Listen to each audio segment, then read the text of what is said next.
All right. Well, thank you for having me today. I was honored to be asked to speak to the Oxtron group. First thing I wanted to kind of ask is, how did your week start off? Mine started with a gift from our son, who is just about a year and a half.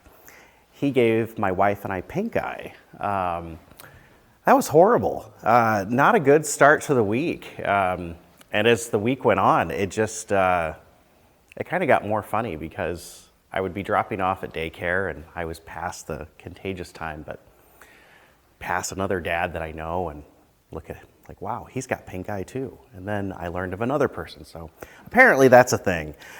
So that was awful. That was a bad start to the week, but we made it through. Lacey got through hers a little faster than I did, luckily. She had a day where I think she had met with 3 clients, and that would have been a very scary day for them, I think, if that hadn't worked out. So, so a lot of you don't know me, but I am known for being an incredibly optimistic person. I tend to be someone who you'd say the glass is half full rather than empty.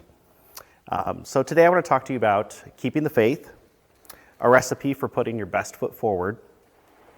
I'm going to share my personal faith journey with you and how I chose to navigate life in an optimistic manner.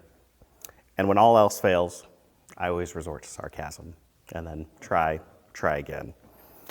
As Skip introduced me, I am Kevin Anderson. I have been married to my partner, my best friend, Lacey Anderson, for 13 years, and Lacey works with Skip. We have 3 kids. We have 2 daughters and 1 son. I grew up in a small town in western Iowa, Mapleton, Iowa, where I went to high school, and then I'd later go to college in Des Moines. I went to college at AIB College of Business and got my associate's degree there, and then went on to get my bachelor's through Graceland University. A little bit about my work history. My parents owned and operated a construction company, Anderson Construction. My dad's dad started that company with his brothers, and the destiny for me was, of course, to one day take that over. And I, of course, had other plans, and I was not very interested in that. As far back as I could remember, I always wanted to do something with computers or IT.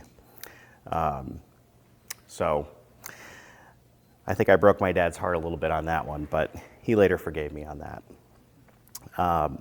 When I was a freshman in college, I began to work at a law firm in Des Moines, the Davis Brown Law Firm. I was hired, I think they said at the time, it'll probably be 2 weeks that we need you. We just have some extra stuff that we need help with, and it was involved in the real estate area. At the time, I think there was a kind of a refinance building boom, and we just had closings going on all the time. So at AIB, you go to college, I think the day started at 7 a.m. and you were done by 1:30 each day. So there was lots of time for work available. So I would go there after my last class, and they kept me busy. Well, I don't want to give my story away, but I still work there. It's been a long time. In 2005, I was graduating with my bachelor's degree, and ironically enough, one of the IT people were leaving Davis Brown, and I applied, and I ended up getting the position. At that time, I was one of 2 support people for IT. We were a small group. We were the only 2 full-time IT people that were actually employees. We had a network administrator, and then he also had somebody who did some programming, but they weren't considered to be employees of the firm. They were contracted. In 2013, we grew the department by 1, and I took on a new role as team leader of IT services. So we had 2 help desk people, and then I was assuming other roles, and I also managed them. In 2019, I took on what my current role is, which is IT lead for Davis Brown, and I also assumed a role for handling security officer duties as it pertains to HIPAA and information security. Lacey told me a great HIPAA joke that I should use, but I can't remember it, so I'm sorry about that. November of 2022, it was 21 years for me, and I just turned 40 in March, so I have worked at the same place for a little over half my life, which is kind of crazy, but says a lot for Davis Brown, I think. So I was talking to Skip about what I should say, and he's like, well, people are going to be interested in what it's like to work with attorneys. I don't know if there are any attorneys in the room, but they're not so bad. I like to say that I work with like 65 different personalities, and I can adapt really well to that. We recently combined with Denton's. We're still Davis Brown, but we were considered one of the largest firms in Iowa, and now we are part of one of the largest firms in the world, but we're still our local firm. But with that, now I technically have access to work with 12,000 of those attorneys. So lots of different personalities. My journey with faith, life struggles, and my gift of never-ending optimism. From as long as I can recall, I've always been a follower of Jesus. But it's kind of been more passive for me than an active following. I've never been a person who can quote scripture or honestly know a lot about all the verses.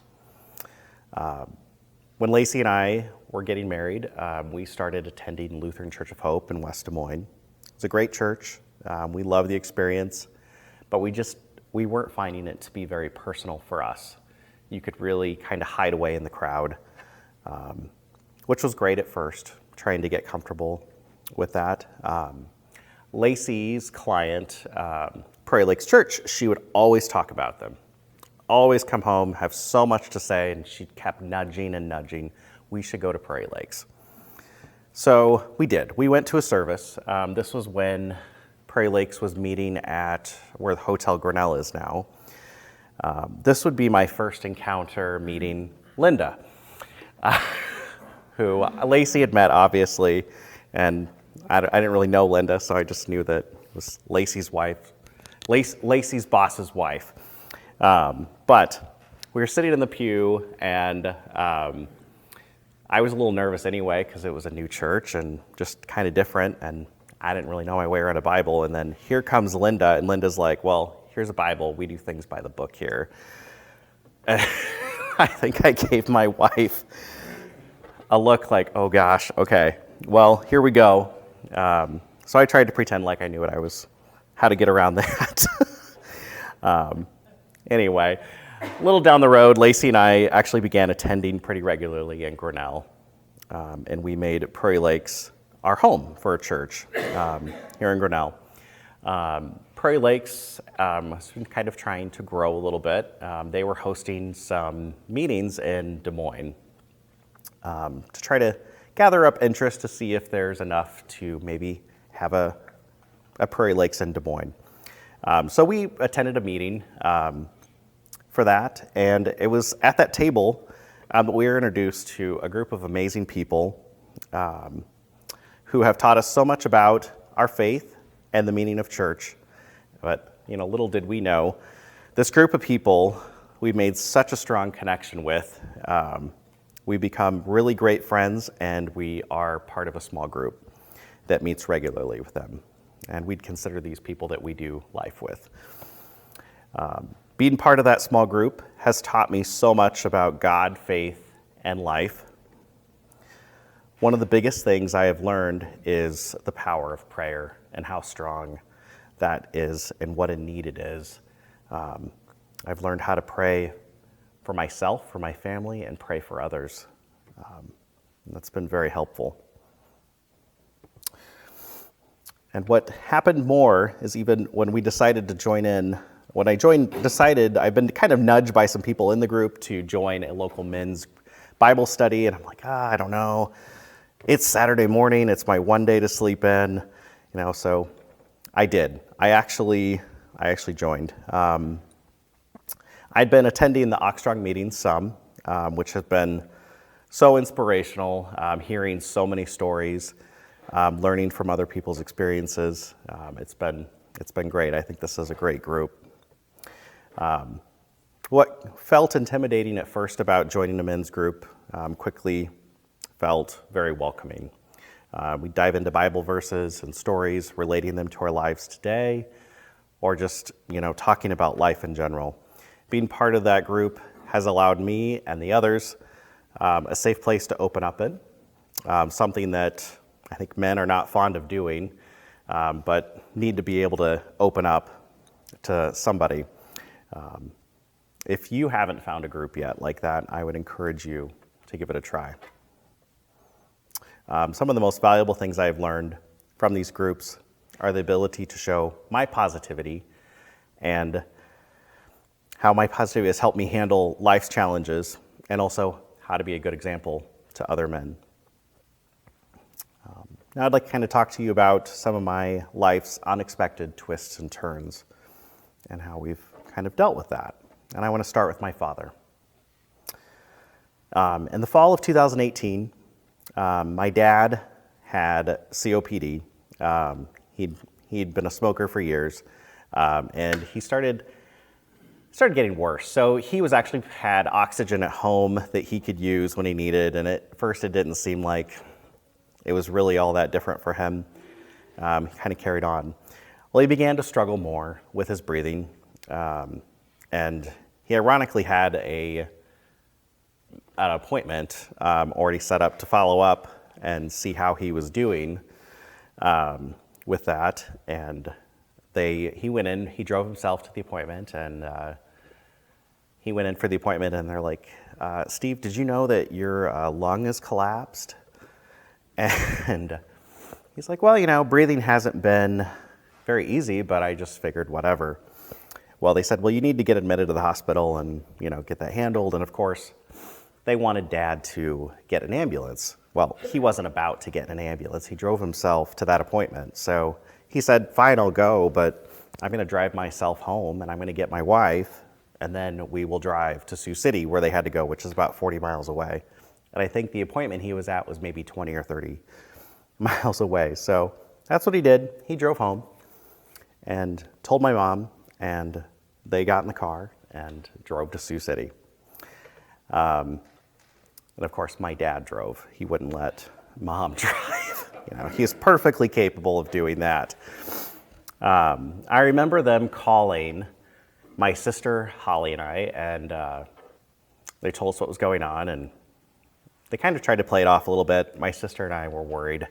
So she kind of already lived in western Iowa, but was a little far away, and I was, here in Des Moines. We decided we should meet in Sioux City, so we did that night. Nothing really happened with Dad the first day. I think he sat in the ER waiting room forever trying to get admitted, and then finally they got admitted. I'm surprised he actually stayed long enough to get admitted. So the next day they did x-rays, and they also ended up going in and taking a sample from his lung to see what was going on to get a better view. Well, the sample they took was not good. It was bad. It wasn't normal. That was, I think, how I remember them describing it. They said it was a very fibrous sample. They had known that he's been a lifelong smoker, so they didn't expect it to be a great sample, but it was just different. It had them puzzled a little bit. So they were going to send that sample off to Mayo. At that point, it was kind of clear that Sioux City really wasn't going to be able to offer Dad all the care he was going to need. So it was decided that we move and admit him to Nebraska Medical Center in Omaha. At that time, we still had a lot of hope that things were going to they'll figure something out. We weren't thinking anything bad. They even were talking about doing the possibility of a lung transplant. And this kind of carried on for about 3 weeks. He was in the hospital that whole time. And finally, the results came back after all that time, and they determined that Dad had a form of lung cancer. So transplant was completely off the table. That wasn't going to happen.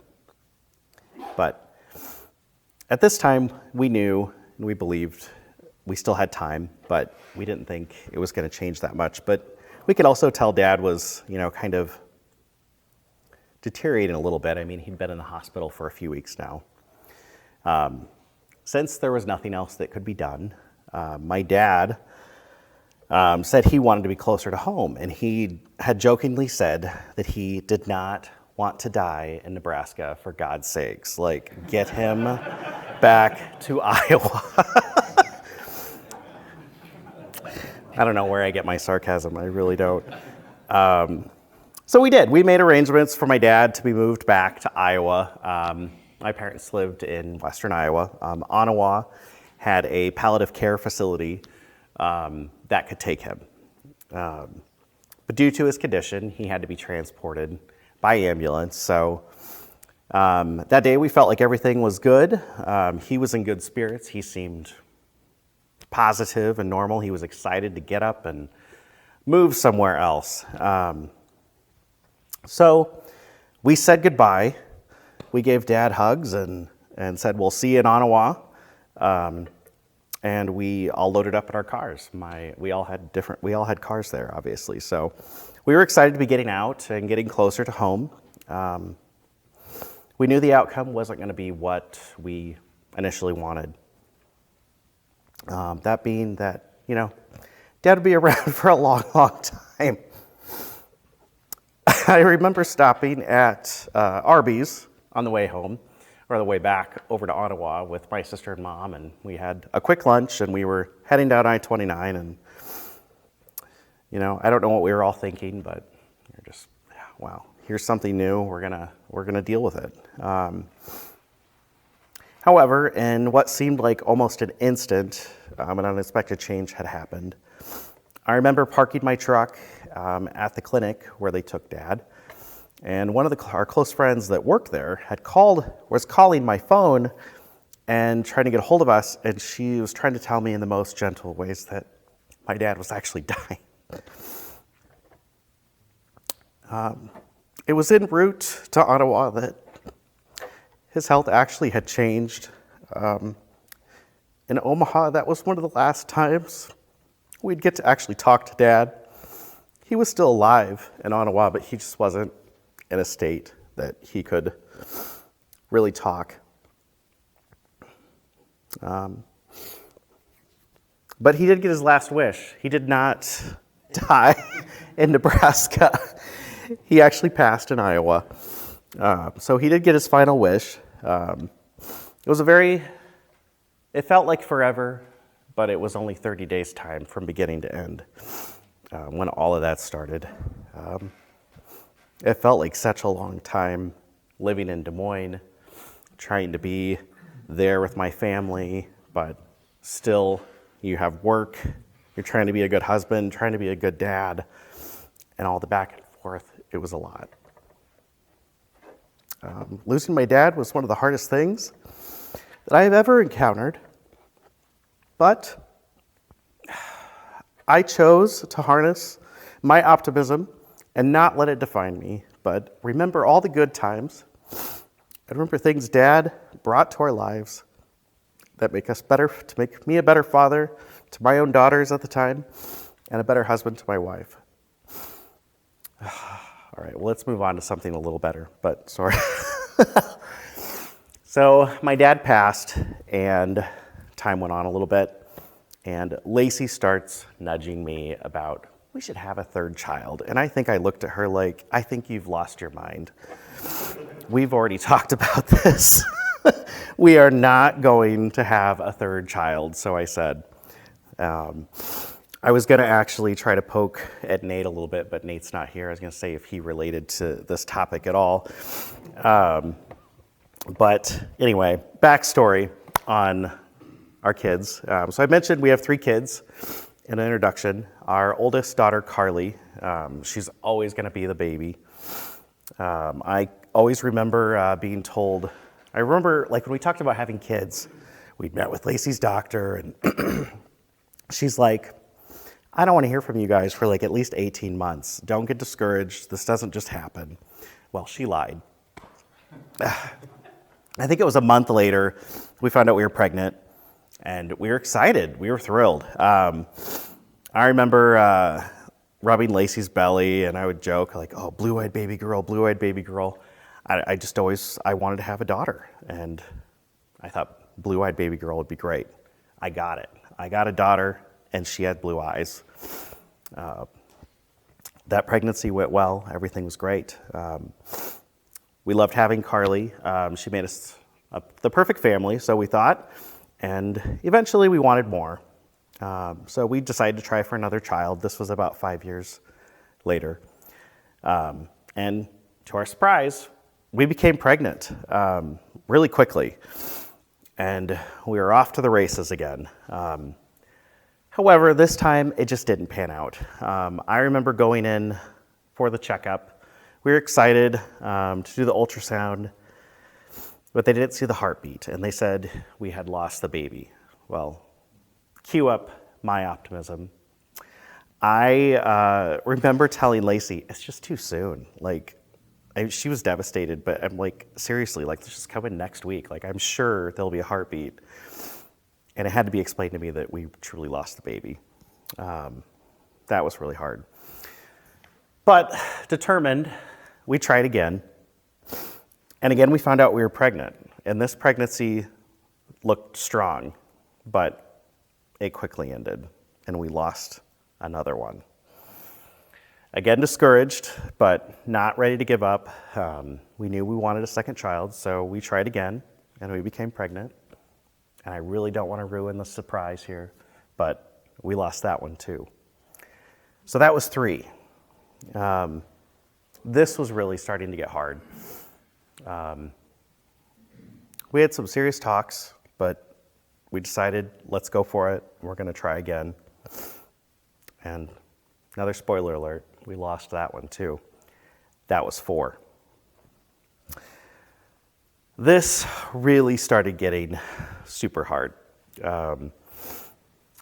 We really came to the conclusion, I really don't know if we can keep doing this, but we did. We tried again, and we're really good at getting pregnant, if you can't tell. We were pregnant.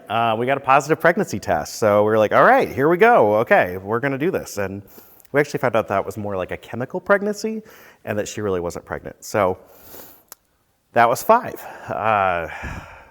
We finally made an agreement that we would try one more time. And Lacey became pregnant, and we got another beautiful baby girl. So it was worth all that. After losing my dad, Lacey kept nudging me for the 3rd child, and she just wanted it so bad. And all I could remember was how hard it was to get Clara. And I'm like, I just don't think I can go through that. And, I don't know if you guys know Lacey, but if Lacey wants something, she is going to get it. It doesn't matter what it is. That's Lacey. So we tried. We got pregnant again. We were ecstatic. I think it was 8 weeks into it. We lost that one. Here we go again. I told Lacey I couldn't do this anymore, and I just couldn't go through with it. I was also 39, and I had told myself, I don't want to have any more babies when I'm 40. She convinced me, let's try it again, and we did. Well, she pulled it off. We were pregnant, and we ended up with our son, Blake, who was born on August 17th of 2021, before I was 40. So she made it happen. In a strange way now, we can look back at all that and laugh with fondness. This was all part of God's plan. And it was all part of our journey. Now I'd like to tell you one more story. This is about our first daughter, Carly, and something that recently happened with her. It was a few days before Thanksgiving last year. Carly had come to us and was like, I think I scratched my eye. Something's going on. And she was kind of making a big deal about it, but we're like, seriously, it's fine. It'll be fine. Like, it'll heal. Like, go put dirt on it. No, we told her to go wash her face. We're sure it'll clear up. We had Thanksgiving, so we did some traveling and saw family and ate all the food. It was the Monday after Thanksgiving, and Carly's eye, she said, it still isn't better. Like, it still seems like something's wrong. And Carly at the time, I don't ever remember her expressing anything worse than it felt like there was a scratch. So Lacey and I did the Monday discussion of, okay, who has the least busy day at work and who can take Carly to urgent care? Well, for once, I won because I had, I think, 3 or 4 meetings scheduled that day. So off to work I went, and Lacey took Carly to urgent care. She's like, I'm sure they're going to look at it, they're going to wash her eye, and it's all going to be fine or whatever. Well, they went to urgent care, and the doctor came in and gave her a vision exam. The eye scratch had immediately become a much bigger issue because at that time, Carly said, I don't know how many times I have said, I can't see anything out of that eye. I can't see your chart. I can't see it at all. This really troubled the doctor. Who said, you need to see an eye doctor like now, like today. And that doctor took the initiative and started calling around, and she found an eye doctor in Ankeny who said, I will see Carly as soon as you can get her here today. So this, of course, began Lacey sending me some text messages and then calling me. I remember stepping out of the meeting, and I was in and telling her, now don't forget, and this part, sorry, don't forget how optimistic I am, like to a fault. Like, Lacey was extremely worried, and I said, I'm sure this is fine, okay? The eye doctor will probably see something in the eye, don't panic, call me as soon as you're done, and I went back into my meeting. We hung up. My optimism actually faded. I was worried, and it visibly showed on my face. I remember walking back in my meeting, and everybody was like, whoa, what's wrong with you? And I told him, give him a little heads up. I said, no worries. And we continued on. Well, the next call, my phone rang, I stepped out, and I could immediately tell I was not about to get any relief. Lacey said they did a normal exam and found no correctable abnormalities. But it is at that point, she said, where the doctor said they could see her optic nerve was damaged. Lacey said the doctor was young, but the doctor actually started crying when they told her this. She said, I've only ever seen what I see in Carly's eye in like a 40-year-old woman who has multiple sclerosis or MS. Lacey went on to say, trying not to cry, that the doctor was so worried that she called Wolf Eye Clinic and said Carly needed to be seen today. And she recalled that Wolf was like, well, we don't have any openings today, so you're going to have to wait. And the doctor was so persistent with them. She's like, well, I'm either going to send them over there and they're going to wait until you see them today, or you can just get them on your schedule today. And she got it off. They set up a time and we were there. So I immediately left work, headed to Wolf to meet them there, trying to be calm, but I was extremely worried. I was like, MS, how on earth could we have a healthy 10-year-old and then suddenly in a blink of an eye have a 10-year-old with MS? Like, is this real? I sucked it up. I put on a brave and optimistic face.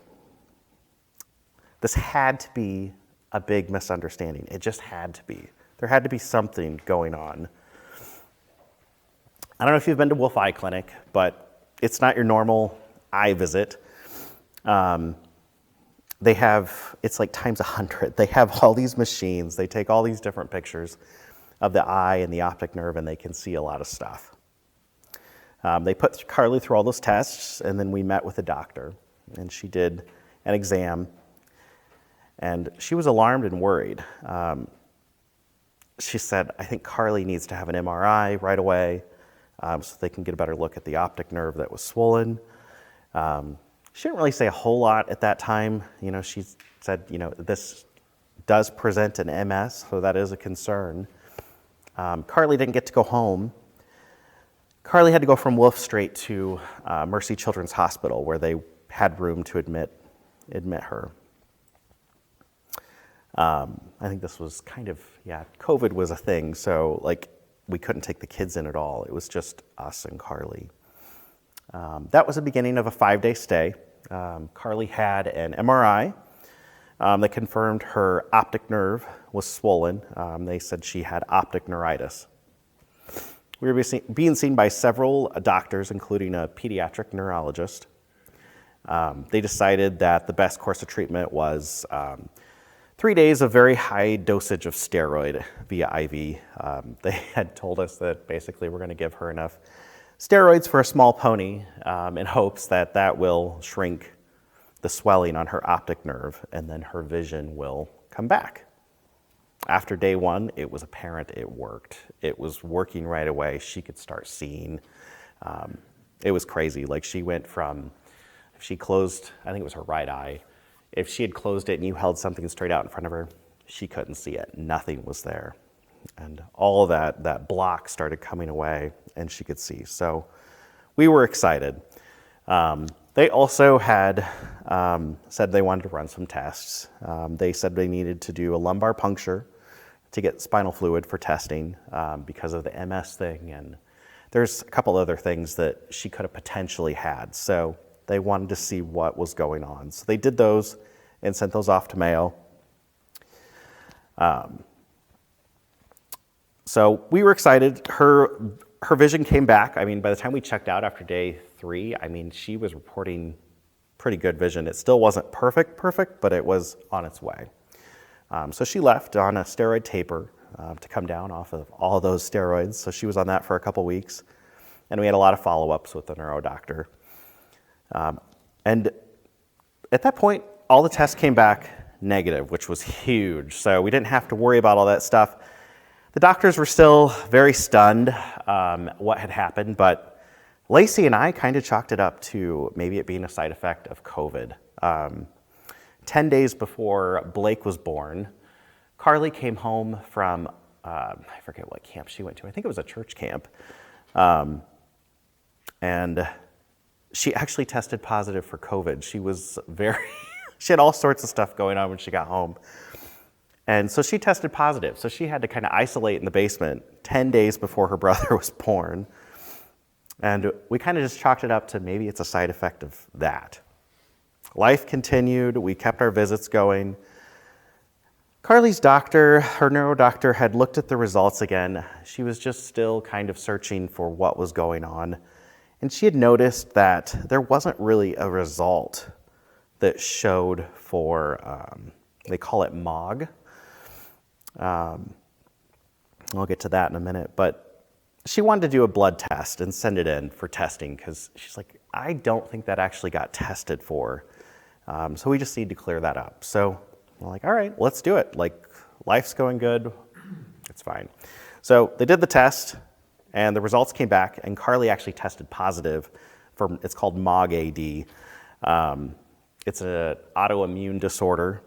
It attacks the protein in the myelin sheath, and that's like a coating that's around your nerve endings. For Carly, this happened to just focus on her right optic nerve. So it was affecting her right eye when it kicked in and flared up. However, there was no big concern or alarm. There's really nothing they could do about it. They had said the odds that it would come back are really slim. So we'll keep on doing what we're doing. And they also suggested that we get evaluated by the Mayo team. There's a team at Mayo that actually discovered this antibody. I think it's for this autoimmune disorder. I think it's been around for maybe 10 years. It's pretty new. There's not a ton of people that have it. But the team in Rochester are the team to see for it. So months go by. We don't hear from Mayo. Things are back to normal for Carly. Her vision was basically returned and things are great. It was in late July. We had just got back from a vacation and Carly just said, I don't want to freak you out, but I feel like my vision in my right eye is kind of fading a little bit. Like, I don't feel like it's as good as it was. And Wolf had told us, call us if something comes up and we'll get you in. Well, they got us in that same day. It was like deja vu all over again. We were sent back to Mercy Children's. A repeat MRI was done, and they could tell her optic nerve was swollen.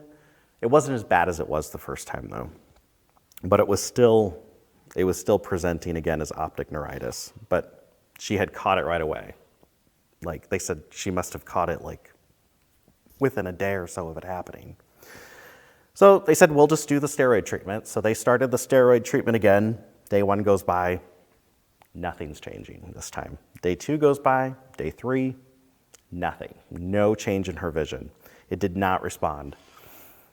They decided to add 2 more days of steroid treatment. So Carly's still in the hospital. This is 5 days. Carly is getting like upset at this point because she just wants to go home. So at the end of the 5 days, nothing was better. We couldn't let her go.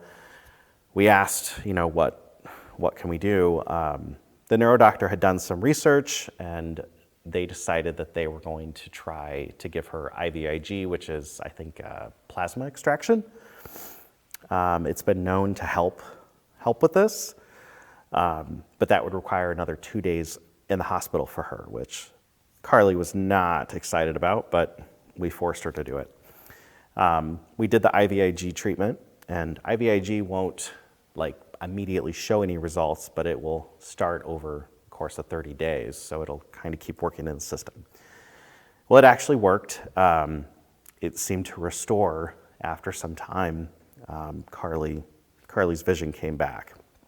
However, we began relentlessly pursuing Mayo and trying to get in there. We would call, and it was kind of a joke at first. Like, you would get told, well, the doctor you need to see only schedules in blocks. Those blocks are full. On and on. We just both call every day and hear all these stories, and we're getting frustrated. We were worried that she was going to potentially lose her vision more. So we decided, all right, what cards can we play here? We have to find a way to get her in there. At my work, we have an attorney that lives in Rochester and works remote. I called her and she said, well, I know a few doctors I can ask how to get scheduled. I can't promise you anything, but she came back and they said, well, a lot of the doctors have their email addresses on the website. You can look on there, and he did. He actually had his email address on there. Lacey sent an email, and if my wife, Skip does, she can write an epic email. It stated Carly's story, her diagnosis, and how important Carly's vision was as she aspires to work for NASA. So if she doesn't have her vision, that might not be a thing. We sent it. We thought, oh, we're not going to get a response. He replied back to us within 10 hours. And at that point, he said, I want to see her, and my scheduler will contact you. And they did. They contacted us right away. Our persistence had paid off. We visited Mayo, and they did their vision testing and all the other exams, and we met with that doctor. And he explained all about Carly's diagnosis, and he made the formal diagnosis of this MOGAD, and he did the treatment plan for her. So that has started our infusion journey. So Carly and I make a trip to Rochester once a month. We think where this will be for the next 2 years. So she gets her IVIG infusion there, and it's about a 5-hour infusion. So we make a day trip, and then we end it with a stop at Flapdoodles for ice cream on the way home. And Carly and I have lots of great talks on our long road trips.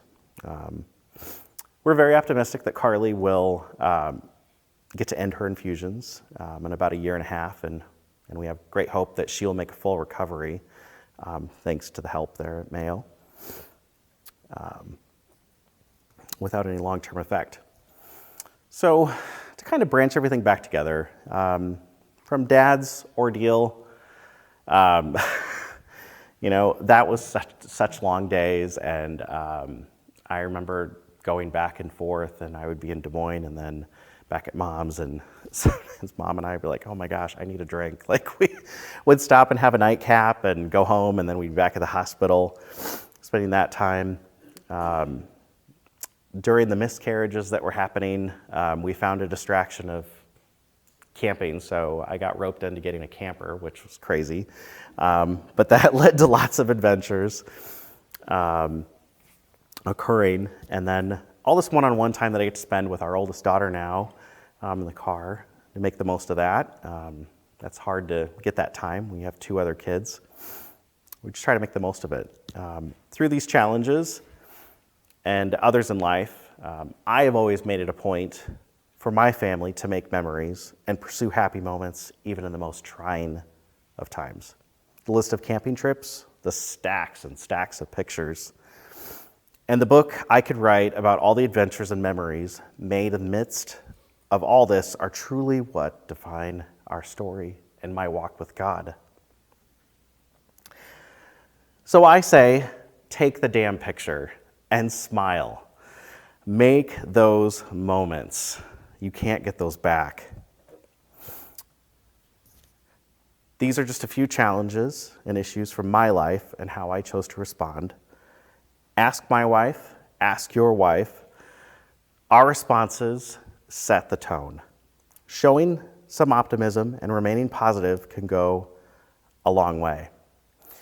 I'm not here to tell you how to live your life, but I can tell you that as men, husbands, fathers, sons, brothers, friends, how we respond to these challenges really set the tone for everyone else.